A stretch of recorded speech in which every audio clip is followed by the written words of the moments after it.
Welcome to The Bottom Line. I'm Pastor Rick Utze from Maranatha Community Fellowship in Plain City, Ohio. You know, the one thing that we can't escape thinking about now is the coronavirus. I mean, it's kind of become a pandemic. It's run from the other part of the world where when it was there, it was in our mind and knowing it could come here. But now that it's in the United States, and now that it's in most states, and now that it's in Ohio, and now that the governor's come out, it just brings this whole thing to the front of our minds. And the government's doing the things that it needs to do to try and stop the spread of the virus, to try and flatten the curve, as they speak, so it doesn't peak as high. And all these things are going on. And one of the things I've noticed in the middle of all this, and it's hard not to notice, is that people are like in fear and panic.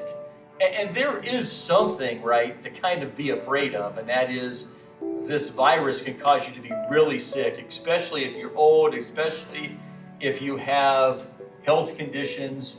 But the other thing that you see are shelves are empty, like of basic necessities, basic things like, of course, hand sanitizers and disinfectant wipes and those kind of things to try and protect ourselves, but also like toilet paper and bread and milk and all these things flying off the shelves like there's none there.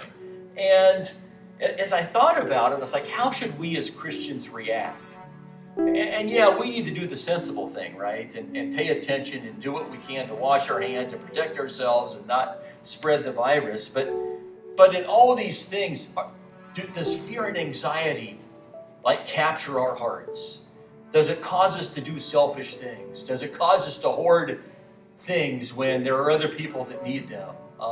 What is the reason that we may go take things off the shelves and buy too much? And all these things kind of go through our mind, what are we doing it for? And it says in Psalms 56, and actually you can see this in a lot of the Psalms, whether it's Psalms 27, Psalms 46, Psalms 42 and 43, Psalms 56, which I'm going to read from now. It says, when I am afraid. So the psalmist saying, when I'm afraid, I will trust in you, talking about God. In God, whose word I praise, in God I trust, I will not be afraid. What can mere mortals do to me? And when you look at that question, when you read the rest of the psalm and other psalms, mortals can do a lot to us.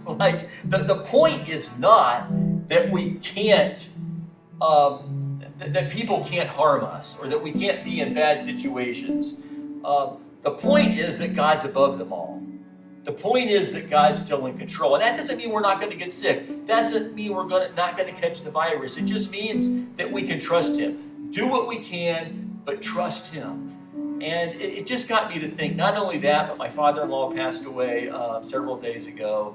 And it just got me to think about, you know what? The unseen is just as real as the seen. We see all these things, we see chaos, we see what's happening around us, some of it for good reason, other because there's panic and fear. And God's saying, I want you to trust me. And His promises are just as real.